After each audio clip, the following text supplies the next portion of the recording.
Okay, good evening and a warm welcome to everyone to this regularly scheduled meeting of the Ulysses Town Board. It is September 26, 2023, and I will call this meeting to order at 7:08 p.m. May I please have a roll call? Sure. Ms. Bouchard. Present. Ms. Olson. Present. Mr. Goldman. Yes. Ms. Weatherby. Present. Mr. Boggs is absent. Thank you. Thank you very much. We have an agenda. It was circulated and posted to the public last Friday. Are there any alterations or changes? I can tell you we do not have any board notifications or budget, so we can strike those from the agenda. It's not really an agenda item, but the location for the October 25th meeting of the Three Falls LDC has been relocated to the Village Hall. But I don't have any other alterations to the agenda itself. Are there any board members? As part of our B City affiliation, Mhm. we have to have a sign. Yeah. So, should we have a discussion about this? Sounds Like great. where we're gonna put it? Yeah, absolutely. Okay, So let's add that to new business C. Is that okay? sure. Awesome. Are there any other alterations? If not, I'll accept a motion to approve the agenda as amended. Second. All those in favor? Aye. Okay, that brings us to, let me set up my phone, privilege of the floor. Everybody who wishes to speak can have 3 minutes to address the town board. We are limiting the public comment period to 30 minutes. So at basically 7:40, we will wrap it up if it's not wrapped up on its own naturally before that. So I will set a timer, and I will go back and forth in person first and then online, so everybody has a chance to speak their mind to the town board. Is there anybody in person who wishes to address this? Please go ahead.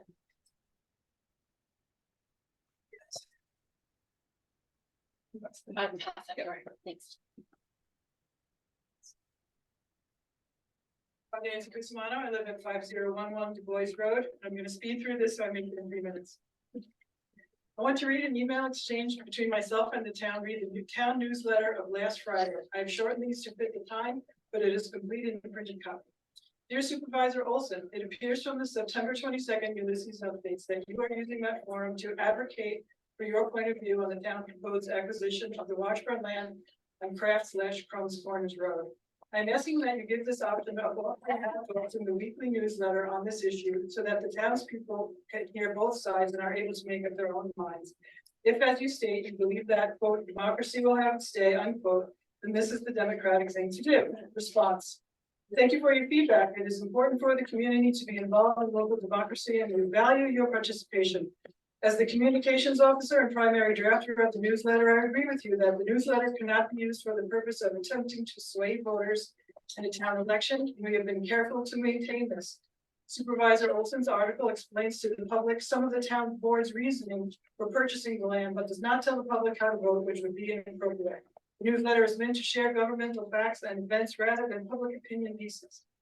My response. Thank you for your response. There are a couple of items in it I take issue with. First, the fact that Mrs. Olson took the time to write this and her obvious bias towards the sale makes it clear that she is for the purchase. She may not have come right out and said, vote for this, but she might as well have. No one reading her comments would think, oh, I should vote against this. Second, this list is a much bigger audience than that of a town board meeting. When we were going door to door collecting signatures, the vast majority of those we spoke with were unaware of the potential sale. Final response from the town. I hear that you are in disagreement. The town newsletter is not an appropriate forum for public opinion pieces, but I invite you to share your feelings with letters to the editor and local newspapers or something of the like. So this is my addendum to that. This response offers no way for anyone to refute incorrect statements from the town. For example, there's a statement in the newsletter that says, quote, nearby towns of Enfield, Hector, Newfield, Lansing, and Ithaca all appropriately own, develop, operate, and manage parks without overburdening their taxpayers, unquote. In truth, Enfield does not. Email from the town supervisor states we do not currently have any municipally owned fields or ball fields. Hector does not. Fields on Bull Diving Road are managed by the Hector Fire Department. Town of Newfield uses Newfield Central School District fields. Neither towns of Caroline or Danby have any. I'm reading this so that the corrections will be in the minutes, but readers of the newsletter will remain unaware of these misleading statements because we are not being given the opportunity to offer a rebuttal. Very good. 4 seconds. Well done. Can you tell I time myself? Thank you. Thank you. Is there anybody online who wishes to address us? Please raise your hand or come off a video or come on to video if you would like to. Oh, now we can't see. Oh, sorry. Sorry. Just want to make sure.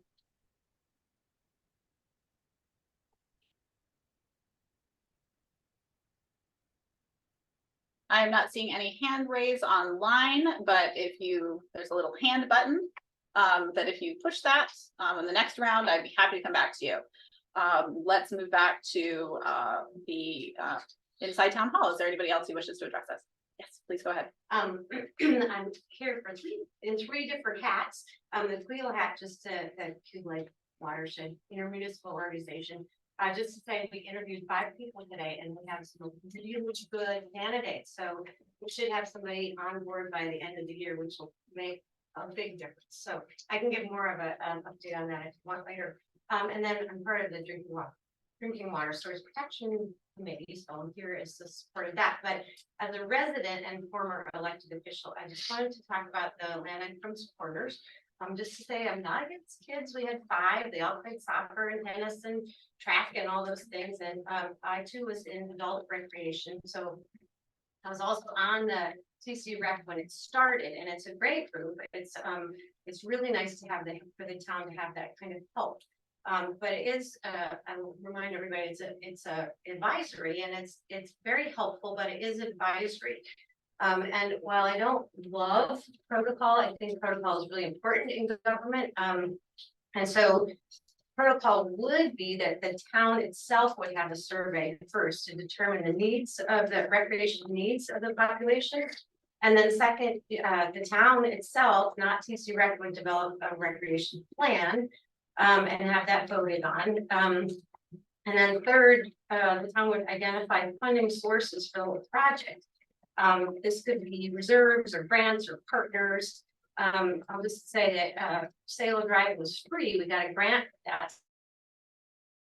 Any tax money. So that is possible. And then the 4th step would be to purchase the land or the building or build a pool or whatever. So it's just hard for me to imagine that in our recreation plan, that a facility would be recommended for that far away from a population center. And just having been on the board, I know that, the trucks for the highway are really expensive. That Salo Park, could use improvements. I don't know if money could be used for the Barton land. Certainly, we used to consider the community, the conservatory as the community center, and that building definitely needs money. So there are a lot of places where that money could go, seemingly.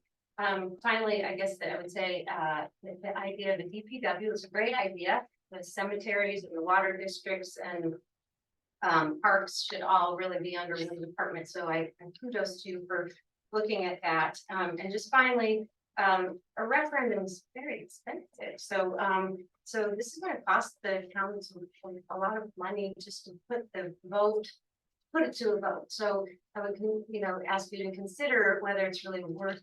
And with all of these things, I mean, maybe the town might consider rescinding the offer. So that is just as me, personal resident and ex-official.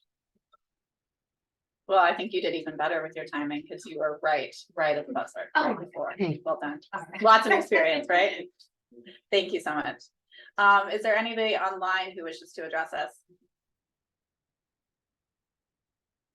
Okay, is there anybody in public who wishes to address us? Well, my goodness, we're not going to go to 7:40. One last call. Anybody online or in person who wishes to address us? Okay, then we shall move along in our agenda. Next item up is we're very fortunate tonight to have multiple members of our Water Source Protection Plan Committee in attendance, and I will turn the floor over to you for a presentation on the great work you've been doing. Great, thank you. Can you give me share screen privileges so I can put the PowerPoint up?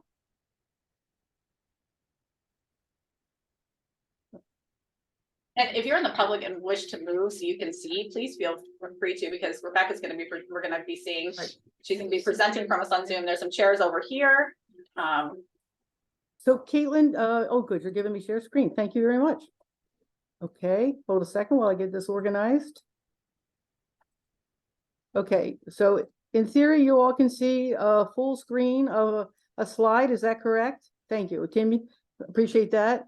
And Caitlin, I can see you and Rich there. If I start to break up or you can't hear me, just raise your hand, okay? Or if I'm gonna start waving wildly. yeah, otherwise. Got it. Good, thank you. All right, so Thank you. I have the honor of presenting a kind of status report on where the Ulysses Water Advisory Committee is, and I want to say it's an honor.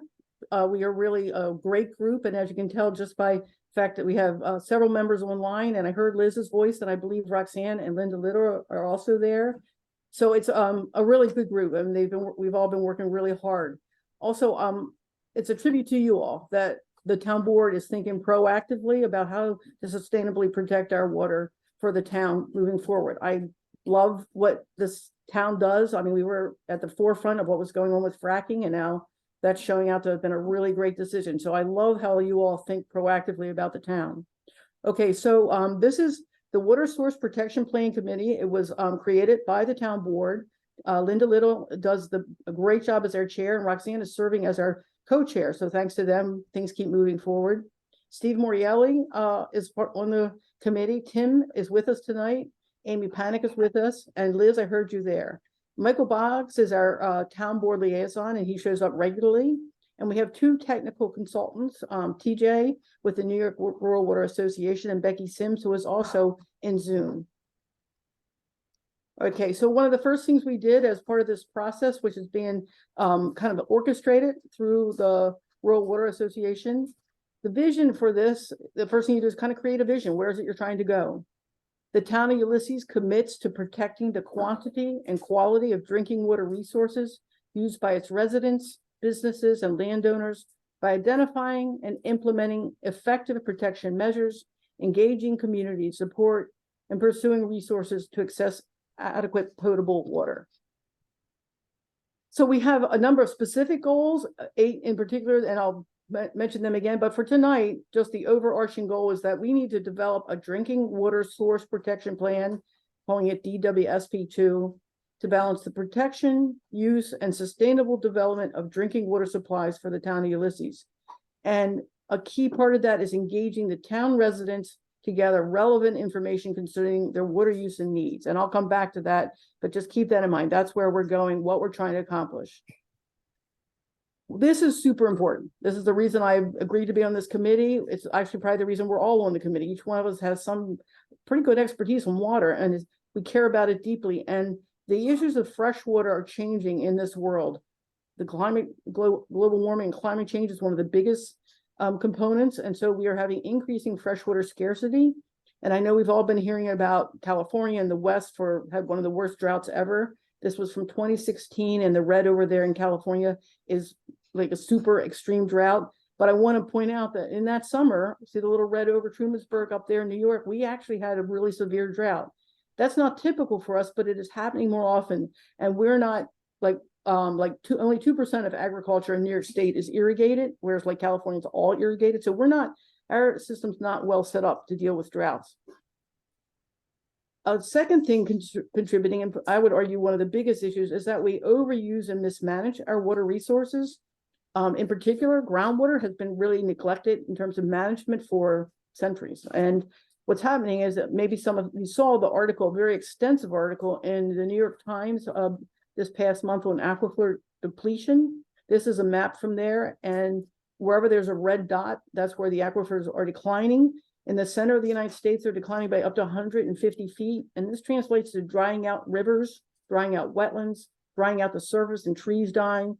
But it's not just out west. Over, if you look, Maryland, actually, where I am right now, actually has a lot of red dots, and parts of some of the counties have really lowered their water tables. And if you look up in New York, you'll see some red dots there. So we're having we do have places where our aquifers are dropping down.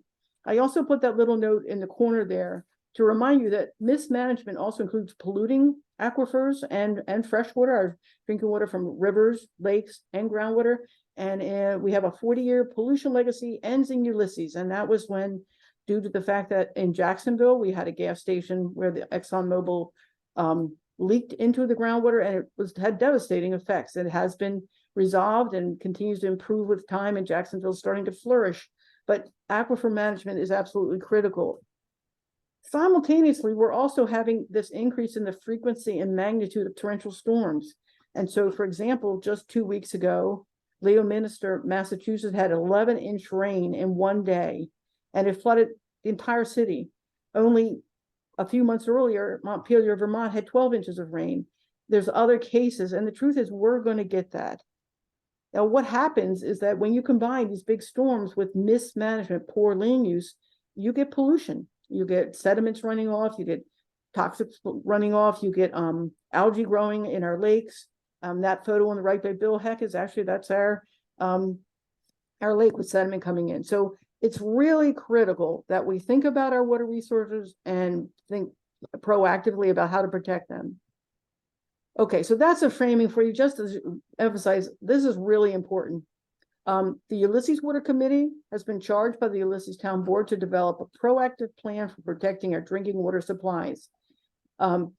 Briefly, the 4 specific goals are to inventory and assess drinking water sources and resources in Ulysses, engage stakeholders during that process.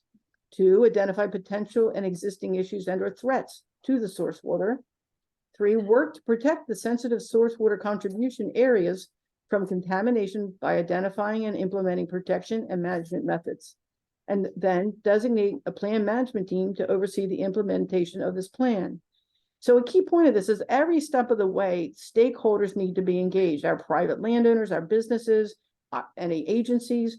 And so it's all the steps of the process, getting stakeholder involvement is critical. So where we are right now is we've been working on a survey to get information from our private landowners, all right, to engage them, Ulysses residents, and inventory their drinking water quality and quantity concerns. And so this survey is a simple 2-page survey. It'll be sent out. It's being finished up, and we hope to have it out actually within the next 2 weeks. Information about it is in the town's weekly e-newsletter. There's an online version of the survey that RCAP's put together very nicely, and we have a paper version as well that will be available to town residents outside the village. We hope to have the survey data collection finished within the next month and a half and summarized. So what kind of information do we need? Well, where do people get their water from? And the answer is going to be for many people to a well, all right? And wells vary. Our house, which is from the 1800s, has like decades old well, maybe 50 years old. And so do you have concerns about the quantity of water you get in your well, especially does it run dry in the summer, things like that, or the quality? We need to know the address for where this data is coming from, because we need to be able to see whether there are local patterns to where, like, more often people's wells run dry, or there's a real continuous, consistent pollution problem or taste problem where it always tastes bad. So we need to have addresses, but only summary data, we want to emphasize that, will be shared. The individual privacy will be protected. And we are really working hard to make sure that people feel comfortable with that. So stay tuned. After the survey is complete, the Ulysses Water Committee, working collaboratively with the New York Rural Water Association, will host an educational community workshop about source water protection in Ulysses. A summary of the survey data will be available. Some kind of resources will be provided, information, maybe some test kits, we're not sure yet, for doing home water well testing. And there will be panels of speakers who will talk about what can people do in their home at the landscape scale about water protection. So what happens then? Because, you know, this is a first phase of accumulating information. We have to get additional information on things like, well, are there potential threats to our aquifers, our streams, or lake waters currently across the town? Is there, things that we want to really be careful and protect? We're going to compare these survey results with a survey that was conducted in 2009, which is really lucky. We have an excellent survey and good information from then. which will help us to kind of see what changes, have any changes happened? Are we seeing an increase in problems with people's water quantity or quality? Then a source water protection plan and a generalized map of the sources and threats will be drafted and given to the town board for review. There will be mechanisms for public comment and input. And then once it's finalized and approved, a plan management team will oversee implementation. We want to keep this going.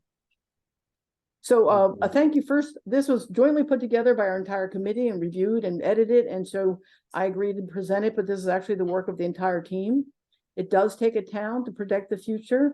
And we do have Ulysses Water Committee website, which is on here, and you can go to the Ulysses website and find it, and we'll keep adding information to that. So I know that Roxanne and Linda and Liz are in your audience right now to answer questions, and then we're on, and I can only stay on a little bit longer, but I will stop sharing screen and you can ask questions. Wonderful. Does anybody on the board have a question? I have two questions, I guess. The first one is just in terms of a survey. Sometimes people get tired of surveys. So are you guys planning on following up with individuals who may not respond? Or are you just going to have the survey open for a period of time and then close it, and with the results you get are the results you get? Have you thought about how to try it? Because this would be a great opportunity for everybody to provide as much information so we can get the best picture of what the resources in the town are or are not. Yeah, that's the huge goal, and we've talked about it. Oh, sorry, Rebecca. No, go ahead. I can't see you.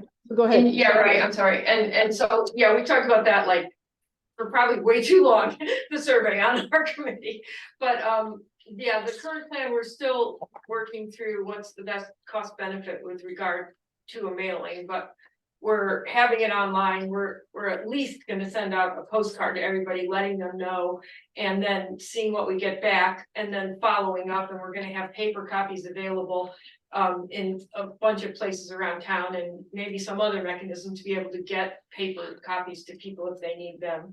You know, another option, which we've talked about before, is to mail something to everyone and then try to get it back, but it's very important to us that we can get the broadest distribution possible of answers. And so we're gonna look at what we get in as we get it and see if we should try other targeted actions in certain areas if we're not getting the distributed response, but others might have other comments there. I mean, I think that we realized that the best thing would be to be able to send the survey out on paper, say you can do it online or on paper, and then have the postage paid upon return if people do the paper ones. And then we have talked about trying, sorting through and following up and seeing if we could get, if we don't get a very good response, but. So you'll have some kind of tracking system. Oh, yeah.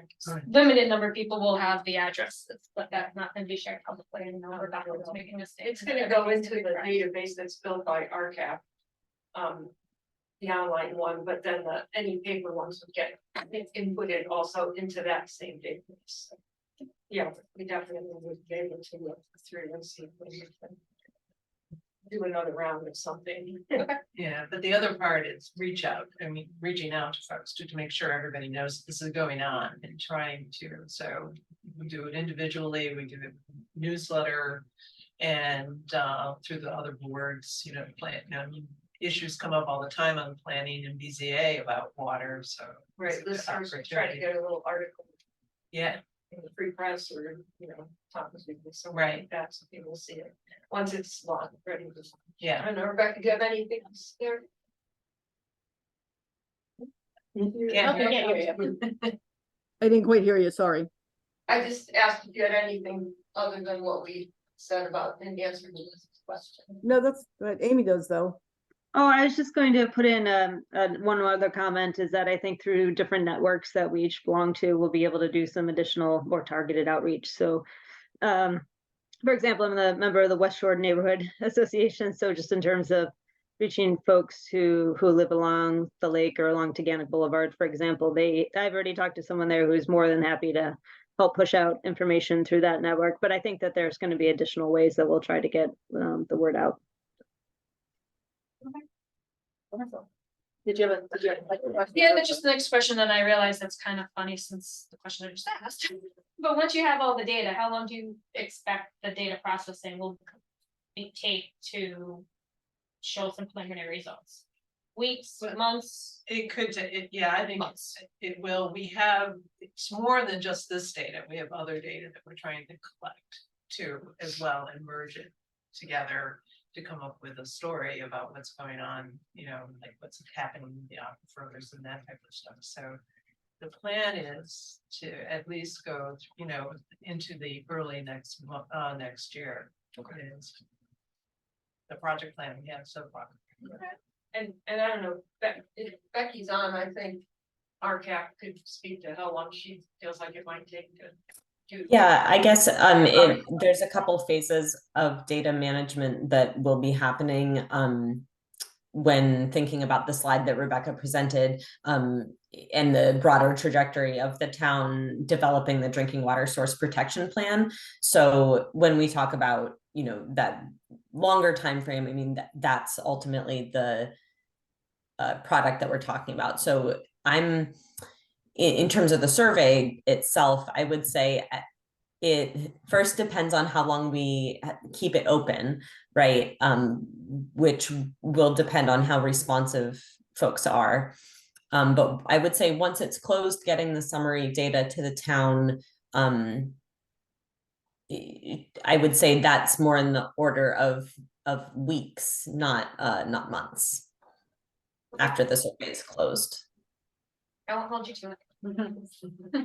Are you gonna be advertising a firm closing time, or are you gonna adjust the date based on what response you get? Yeah, I think that's our thinking so far, see how it goes, and we may have to ratchet up how we reach out to folks, you know, to make sure it's really important to have Oh, yeah, data. absolutely. I mean, Yeah. I think we will put a target date and you have reminders and, you know, just to get people to do it and not push it aside until Right. long ago, but we'll, you know, we're definitely now. If we make a deadline of, you know, 3 weeks and we get, you know, 20 responses, we're certainly gonna keep going and do better outreach, so. Makes kind sense. of a iterative Wonderful. process. Great. Does anybody else on the board have any questions? Does anybody in the public have any questions about this project? I can't see people online, so if somebody's online who has a question, would you mind? Maybe somebody else can see online. I don't want to exclude anybody. Yeah, go I ahead. did just want to add one thing, which is that the way that we're working on this format is part of a New York State format for drinking water source protection plans, and so we're kind of following their stepwise guideline process. And part of the reason for that is other municipalities around have done that, but also if it's approved by our board and it's approved by New York State as a drinking water source protection plan, then that qualifies the town for funding opportunities and things that it otherwise might not, to help, you know, deal with drinking water problems and drinking water issues. And so that's the format that we're following, working off of. Wonderful. Any other questions? It was a very thorough presentation. Would it be okay if the presentation got posted on our website? Would you be okay with us putting that up? So We were wondering if we should put it on The water. committee's Sure. website, or- I was thinking we have a quick link, so we could also put it on yours, but at both those locations, then it, Oh, yeah, sure. or Yeah. feed it. I Yeah. don't know the machinations behind the scenes, and I don't want to on the website, but I'm sure we can get it up so the people, the public can see it as well. Thank you so much for putting it together, and Rebecca for joining us remotely from Annapolis, which is such a beautiful city. Wonderful. Thanks, Rebecca. Thank you, Rebecca. Thank you. Well, and thank you to the rest of the committee members who are here also. And online. Yeah, and online. Wonderful. Okay. Let us move on. Okay, next up is the land acquisition petition for referendum. In the agenda packet or in the resolution packet, there is a resolution. The town every year budgets for an election, a special election. Last year we budgeted we budget money every year. Last year, we spoke specifically because the town was potentially at that point moving in the direction of being a primary election town rather than a caucus town for at least one of the parties. Becoming a primary town made it so that we would bear the burden, the town would actually pay the financial cost if a primary happened. And we needed to do a primary election. An election total was provided to us at the cost of the town of Groton had to do one. And that cost came in, so we received this from the Board of Elections. Theirs came in at $1,769.71. The town would, in doing a special election, would have to also pay for poll workers. Poll workers are paid for by the county. Poll workers are paid just under $17 an hour. Typical special elections would run in the range of about 8 hours. And we would have probably somewhere in the range of 5 poll workers. So that would be the additional cost that the town would be responsible for. So that's underneath the amount of budgeted currently by the town for an election. So So the referendum would be total considered. cost is covered under what was budgeted last year. That's my understanding at this juncture based on the numbers I've been provided for costs to run an election. Yeah.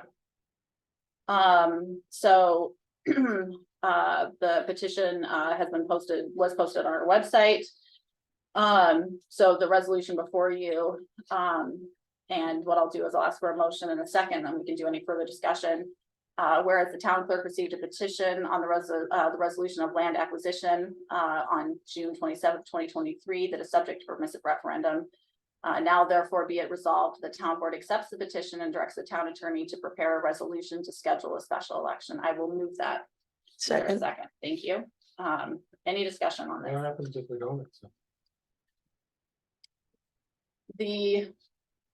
We don't have the right not to accept the petition if we find it valid. It would have had to been challenged in court, and that window passed. You can choose to accept a petition and rescind the town board's resolution to purchase the land, and that would be the other direction. But the resolution as presented was valid and The accurate. resolution Was presented. the petition.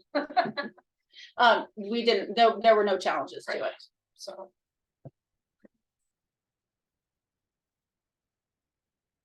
This would be the only thing on a special election. It would be. It would be. Yep. It would be the most special election. And it would run like, what, 12 to 9 or something? Yeah, that usually 12 to 8, I think. The school board one, or this one, the school runs it, I believe it's 12 to 8. So you can go up to, I mean, there's flexibility, is my understanding. I have not become an expert on it, but there's flexibility on the times. It has to be open a minimum a number of hours, but you can go up to the 6 a.m. to 8 p.m. or 9 p.m. Most likely somewhere in the range of 8 hours, I believe is the minimum. So somewhere in and that I'm range. assuming because it's a special election, it's gonna be like a single polling area, not 3 is That would be most, multiple like we had. that would be most typical. The school district, when they do theirs, and that's what we're thinking of in a similar fashion. But election law is a very specific branch of town law, so I don't want to go out too far on a limb and say anything is one thing or another. The resolution directing the attorney to prepare a resolution would cover the details. So of that. he'll let us know what the possibilities are, and then we'll. Yeah. Okay. Yes, and so we would need to set a date. There's actually a time window within when it can be no earlier than 90 days from when the petition was filed. So it'd be after the 90-day mark. And I think then it's up to like 120 days, but again, please don't hold me to that. But that's what the attorney will prepare. And so we'll, coordinate with Board of Elections on the holding of a special election. Many details to be worked out, but this is the first So step the in that cost of the direction. $1,100 doesn't include the town attorney's time No, preparing the resolution. no, I was just giving you numbers related to running an election.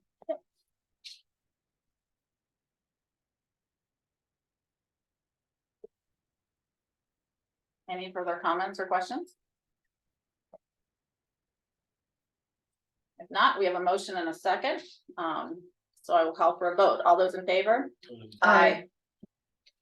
Thank you very much. We are then moving on to the comprehensive plan request for qualifications.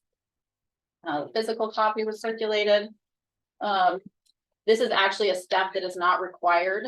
Town board approval is not required, but I think it's always important for the town board to be involved in understanding of the direction that we'd be moving in. And so that has been circulated. There are dates in there right now which are likely going to have to be changed. So I included a final approval is subject to the town attorney so that nothing can be changed that's not legal. And if there are any alterations that need to be made, but this has already received green light in broad strokes from the Department of Environmental Conservation as conforming to their expectations. How come the number is 2025 to 2040?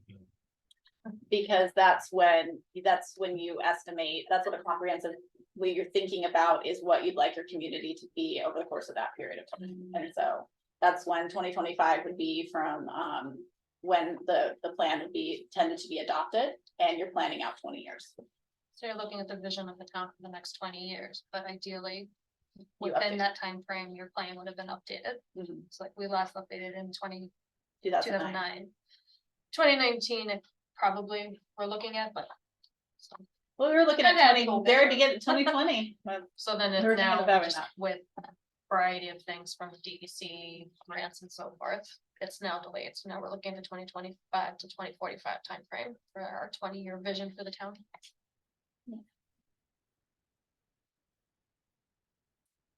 It does can I say something? Yes, Okay. absolutely. I didn't know if I needed to read. The RQ has been vetted by the comprehensive plan steering committee. There might still be some minor tweaks or some tweaks. We do have one final meeting next, well, we don't have a final meeting, but we do have a meeting next Thursday on the 5th. But we would like to have the town boards buy-in, given that those changes are not going to be significant. It might be some clarification, some shortening. But overall, it's really not going to change from this, and we are still waiting for Nate's review, legal counsel's review. Well, it's very final review. He's yes, he's already looked at it in broad strokes, but if there are any further alterations, they would go, He'll have they'd to be look right, at he'd what he'd look at a red line version just to make sure that we're not doing anything It untoward. is not for lack of a better word, but it's a very comprehensive RFQ. It's very detailed, but I think given the nature of the requirements from the DEC's grants and the DEC requirements, we need to be incredibly sure that all respondents know what is required and can meet those qualifications, meet all the requirements. Because this is based off of the DEC grant. Or will be funded partly by DEC.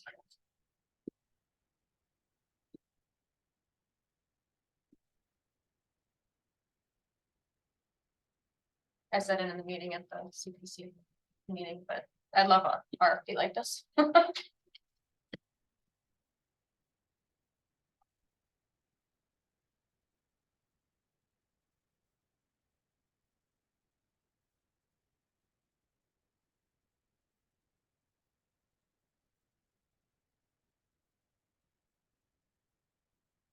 I'm happy to answer any questions, but I can also make a motion to approve this resolution.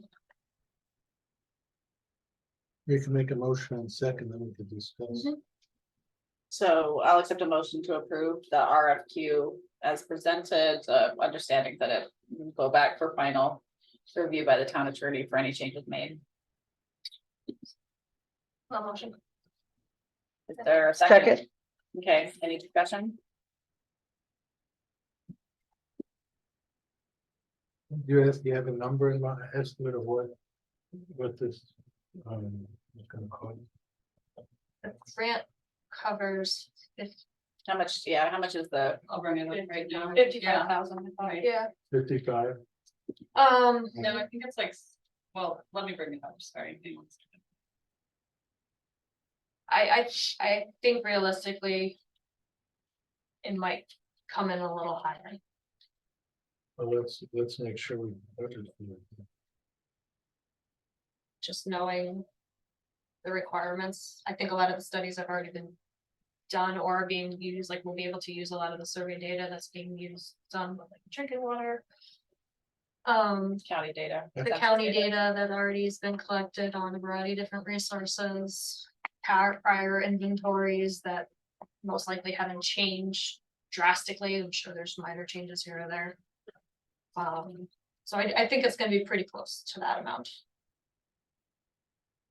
And we're gonna get multiple, hopefully we'll get multiple bids. Yes, it's been approved. Roxanne got it last year with Michelle's help. We're still working out the paperwork. No, open the wrong. But Yes, it's still working out, yes. 55,000 is ours for this plan specifically. It's a match. An in-kind match. Right. A lot of Yeah, volunteers. the 50/50. And yeah. there. Yes, we keep track of all our time on the committee. Never mind, Annie. Update. Yes. What's your time valued as? Minimum wage. Minimum wage. Yep, That's We're the being fun part overpaid. about those grants. Next year it goes up.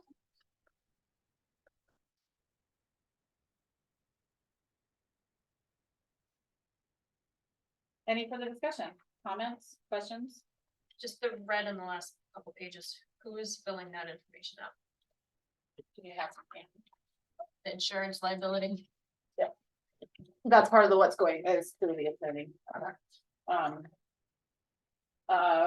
So that was one of the questions that's going to the attorney, is if we're going to need to include these additional things, and so, that's, the parts will actually be pulled, out, but right now, at this point, we are not estimating to use ARPA funding. So right now, that's not, that'll be an if ARPA funding is actually allocated for it. And the ARPA funding is the American Recovery Plan Act money we receive from the federal government. All municipalities do. I have that number now if you're interested. I'm sorry, say that again. I have that number now if you're What is interested of the budget, how it was built. So back way before we applied for this grant, we did a soft request out to a couple of different engineer firms that we work with just to get a ballpark. And I think Liz is right. We will, based on how things, that was a couple of years ago, but it's just over 67,000 that we submitted the budget for contractual services.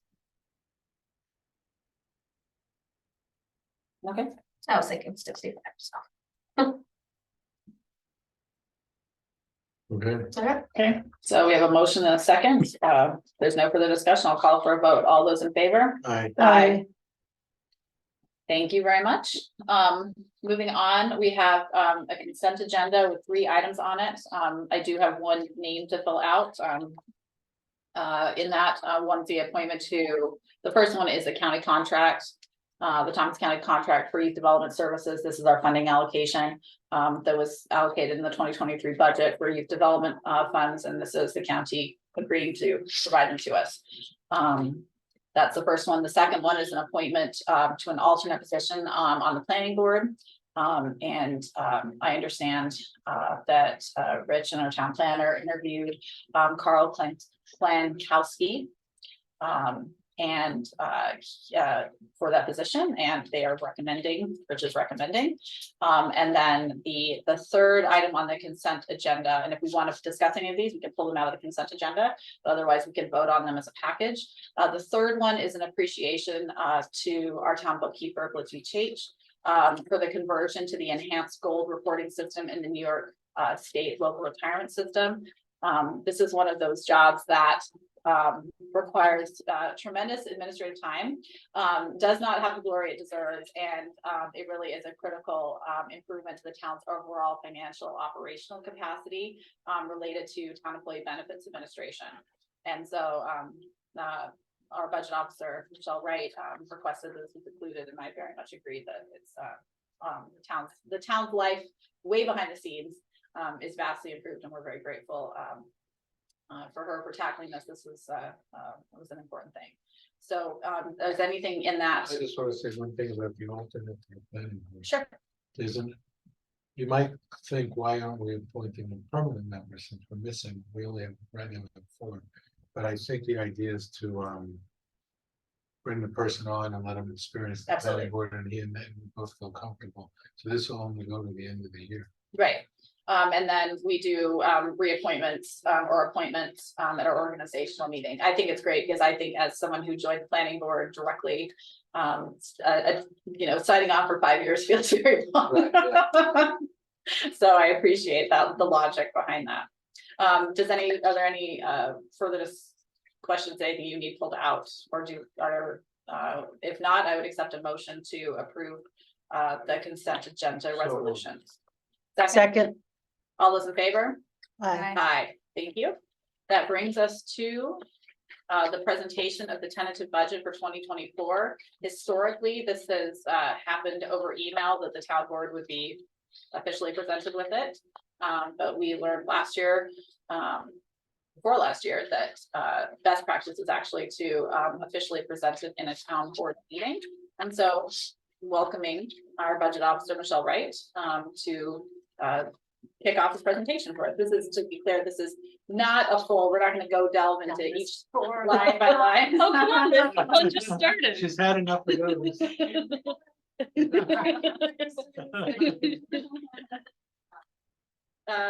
This is not, we're not gonna go no line by line. We've actually done line by lines already, but we're not gonna go delve deep into it, but this is just to kick us off, and the fun of real budget season will continue in October. Hand it right over to you. Yeah, so this budget packet that you have here is posted on the website. I have a note to ask Carissa at our meeting tomorrow to put it on the quick links. So it'll soon be right on the homepage there. So and hard copies are available to anyone interested in the public. Just let us know. So what you have in front of you right now, I just want to go through what the budget packet itself contains, besides what's here in the brief narrative, which is 3 pages long. It starts with which is bulleted. It's a bulleted list, so it actually has like a big picture, across funds overview, and then in that narrative, and then just some highlights to keep an eye on, just some things to point out specifically for each fund. So in the budget packet itself, it starts off with the tax rate page, which describes, it has a historic look back at what rates were, what our tax rates were, and then in the lower left-hand corner, there's a individual tax bill. I guess should I join the Zoom meeting and put this up? We're not discussing anything. We're just sort of talking about the contents of what is in the budget packet. So we'll just stop that. We'll be going through this in October very closely. So there's the fund balance estimates, which are required to be included by law, along with the elected official salaries, and then the budget, the funds, the specific fund budgets are followed. And then also required to be included by law is the exemption impact report, which is put together by the county assessment. So that's on pages 20 and 21. And then thanks to some great data resources that we have that Blixie put together, there's more historic data available quicker. I put together this table in about 20 minutes, the one that's found on towards the end of the packet on page 23. So and then 24 is taxable assessed value information, historic information. So big questions for tonight are or just putting it out there as far as our schedule for what October is going to look like. As mentioned, we did do this review, line by line review with department heads, and board members as they were able to attend. So the question tonight is what we're thinking as far as how we want to set up October. There's two paths to take on this. One is that we maybe start an hour early on October 10th to do a review of the full budget in one day, and then have the public hearing, or one town board meeting, have the public hearing on October 24th. That's option one.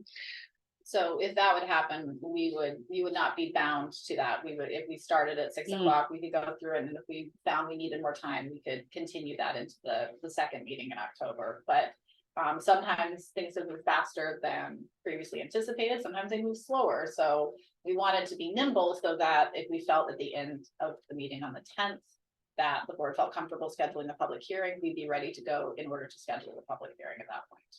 But if we're not, we're not.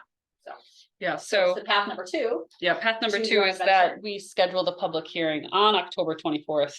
And that means that we have to have a special town board meeting, maybe November 1st or 2nd or something like that. So those are two things to keep an eye on. I guess we'll be trying to keep October 10th as late as possible as far as the agenda goes. But I think the question right now is the town board interested in starting at 6 p.m. on October 10th to try to give it a shot of reviewing the full budget within a single meeting and scheduling the public hearing for the 24th. That's the basic question. Do we want to start at 6 p.m. on the 10th at this point to see what we can do? Any thoughts? on Sure. that? All right. All right, we'll try it. Cross that off the list. Yeah. And then just a reminder about how, if there's any questions that you have that would be helpful to provide more context about the way we're building the budget this year. All of the analysis we do is hand crunched, so getting those questions ahead of time is super helpful. Something that might be, just a little fodder for that question is on page 23 that has, some historic information. If there's some other things that would be helpful to know about all this, asking ahead of time would be super wonderful. The other thing I just want to mention is that soon we're going to be using, this actually came up, I haven't talked to you about this today, but Rachel Kennedy did a quick review of this, and her first thought was, oh wow, it'd be great to have a glossary. We actually have one that I think Liz Thomas developed back in 2000 for the 2016 budget that we're just going to freshen up. So that will, from here on out, be paired with all budget documents as a glossary of all these terms, because there is a lot of jargon in there that I personally take advantage of at this point. So yeah, that's my story. Sounds good. Any questions for Michelle? Process? Oh, yeah, we went over this morning. Yesterday. Yesterday. And, flushed some things out, but I think Michelle's done a great job. She has. Yeah. I like the process. I have to say that. Way better than what was being done. For my first year doing this, and I was a little overwhelmed walking into it 2 weeks ago. The line by lines were very helpful. Yeah. Walking through everything was. I think we could get it done in one. So do I. I'm bullish on that, I think. Cool. Look forward to it. And if not, we will schedule ourselves a Right. special meeting. Okay, wonderful. Cool. Well, thank you so much for coming tonight, Michelle. We always Yeah, appreciate thank it, and it's a big accomplishment to turn in the tentative budget. Thank you. Yes, feels good. Is it lighter? Do you feel lighter? A little bit, yeah. Okay. Thank you, Michelle. Yeah, have a good evening. Moving on, the next item up, is, we received, a petition, from Grassroots, a water petition, to connect to, water. There's an existing distribution line on Falls Road, and they're requesting connecting to it.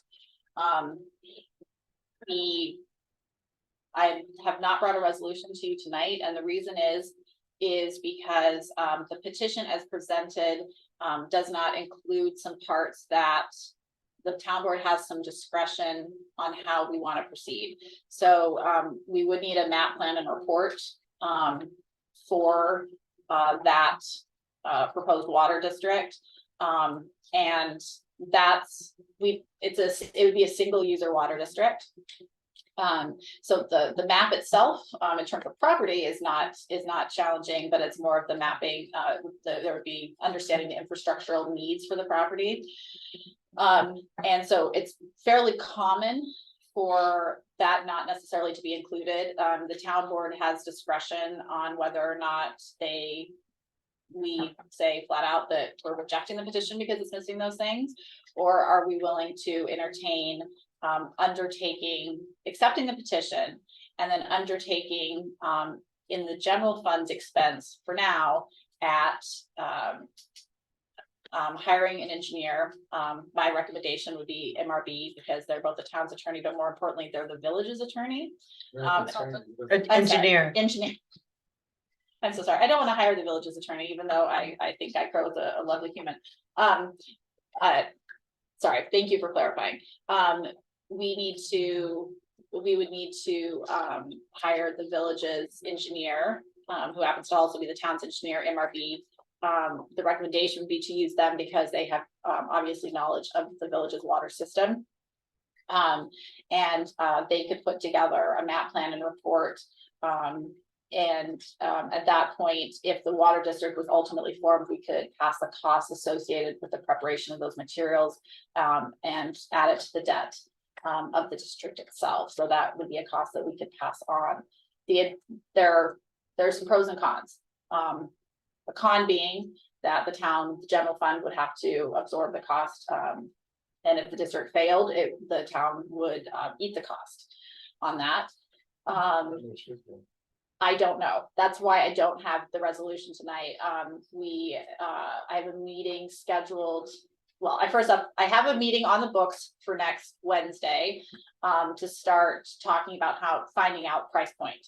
I wasn't comfortable moving forward to the scheduling a public hearing without knowing how much it was. And so for the town boards. So if the town board is interested in me pursuing that, I can always cancel the meeting if you're not, but so that's why I wanted to bring it here. And I can bring back a cost. I don't have a cost at this point. What's our other? The other option is rejecting it. And then the third option is telling the petitioner that we would like you to go pay yourself for the preparation of map plan and report. The water law requires that you have a licensed competent engineer do it. They could, as any petitioner could get any licensed qualified engineer, but that doesn't necessarily mean it's going to be an expert on the water system who knows this particular water system. And we would not have the ability to tell them, to the best of my understanding, we would not have the ability to tell them, you have to hire the engineer we're telling you to hire. Like, we don't, so they would have discretion there. But historically, we do it the other first way. Where we pay for the study. I think that it's reasonable.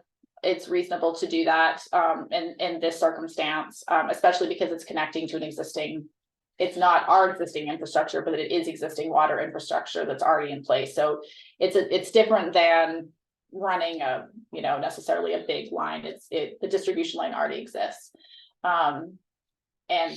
But again, it would be a cost to the town. I can bring that back. I just wanted to give you an update to be able to give them a response to their petition, because realistically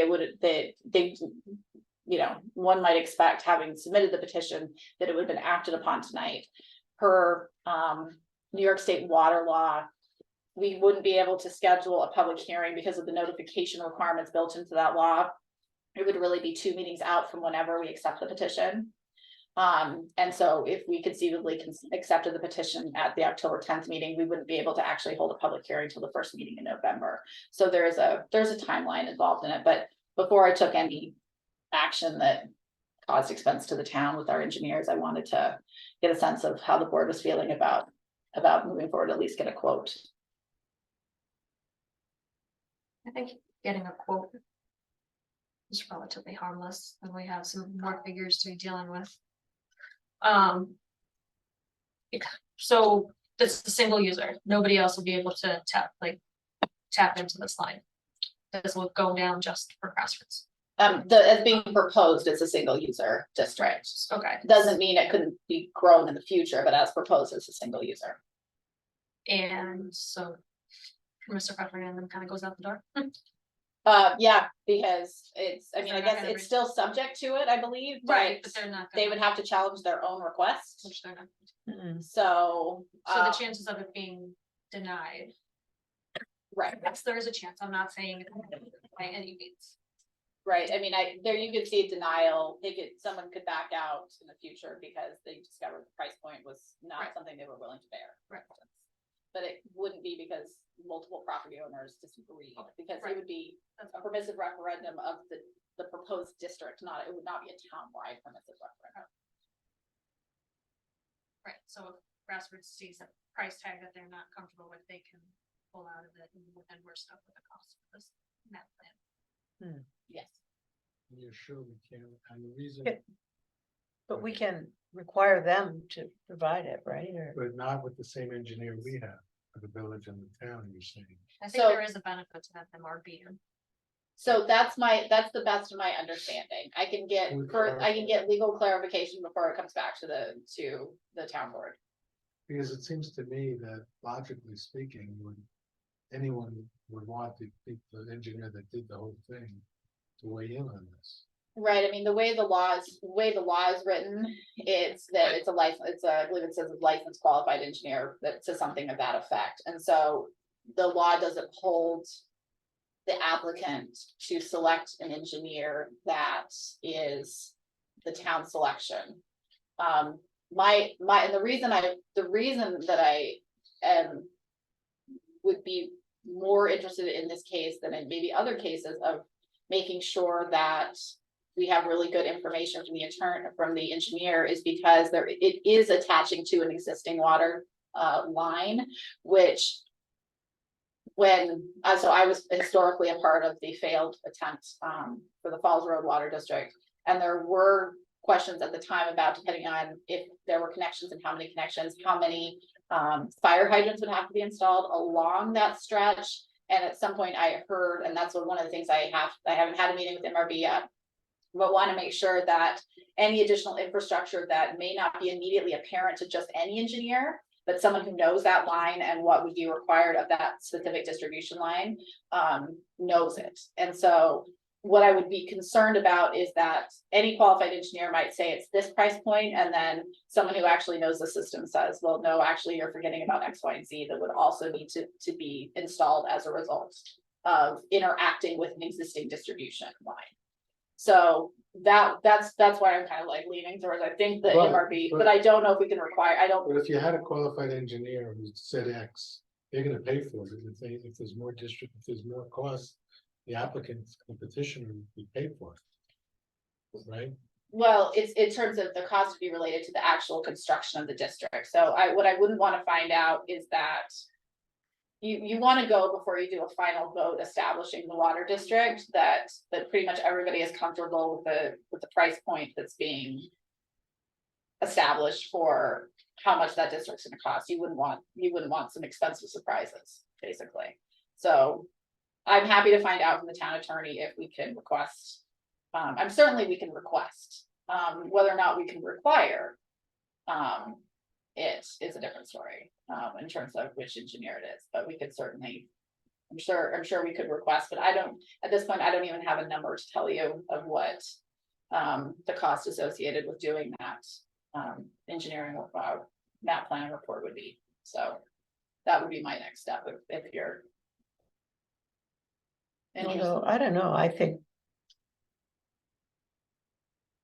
Grassroots really wants this water district. That's one less thing that they have to, Yeah, screw around with when they're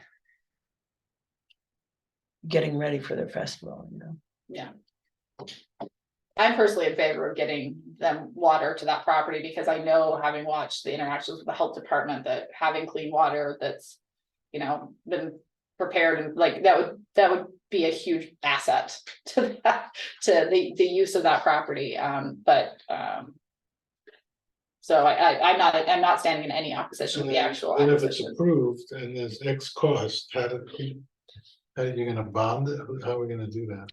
How do they do that? Usually there's some form of, I mean, it depends on the price point, but obviously there's debt service and it gets paid for over a period of time and. Yeah, and so again, I don't know what the price point is.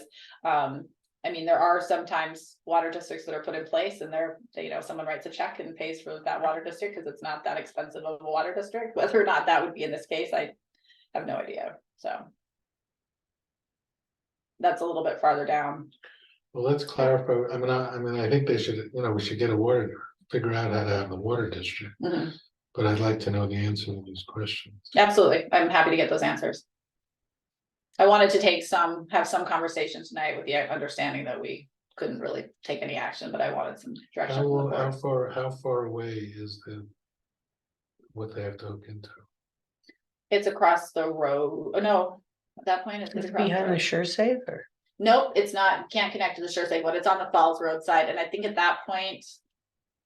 I think it's on I don't know at that point if it's on the north side, I think it's on the north side of the road. So it's on the other side of the road, it's on the cemetery side of the road. Yeah, I think that's where the distribution line's running through there. So.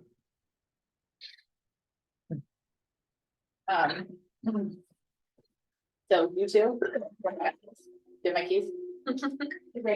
No, thank you. The breaking down of, you did make it an hour and 14 minutes, so here you go. Read in there.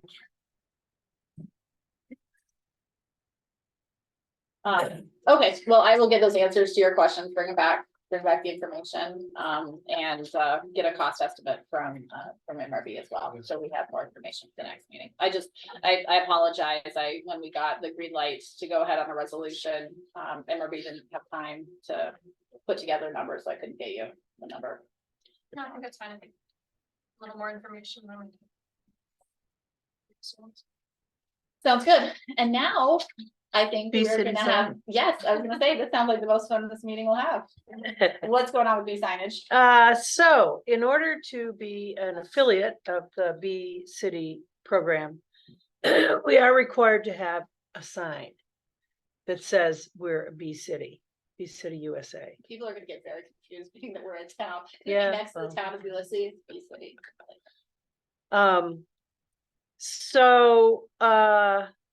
So the question is, where should we put this sign? We could put it, at an entry to the town of Ulysses, or we could put it out here. We could put it on the building.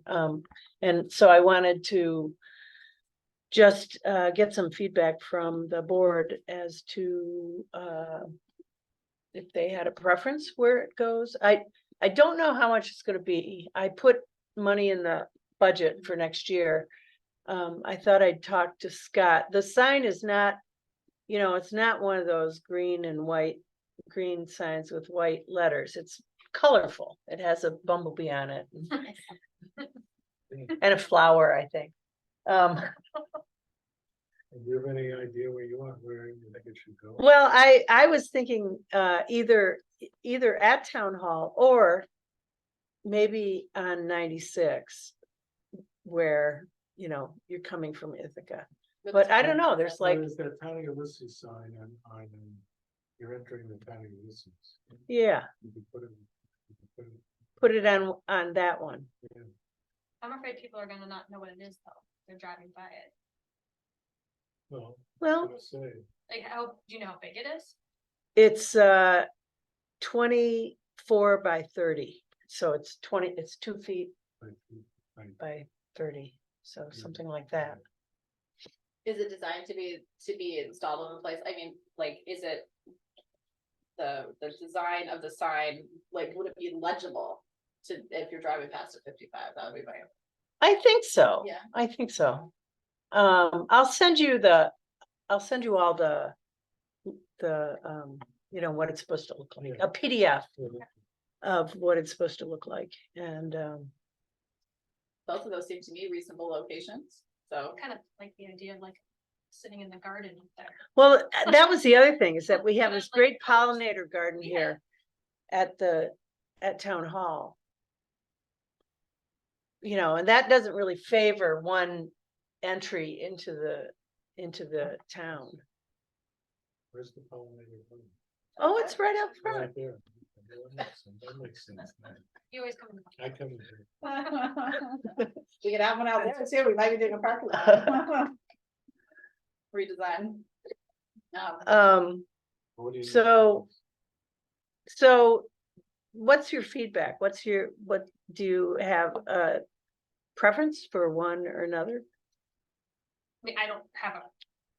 I'm not dead set on either one. I think it'd be kind of nice to have it with the pollinator garden that you guys have been planting and working on for the last year.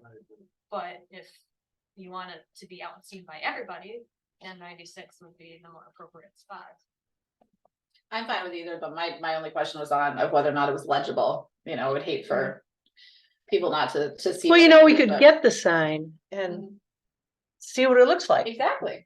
Put it up on 96 and see if that's something that people could read. Yeah, I yeah, mean, get the And, sign, let's see. and if not, we can put it on a post Yeah. in the garden. Well, maybe in a future year, we could have two in one Yeah. location, I mean, Well, maybe $200 will cover two signs. I don't know. yeah.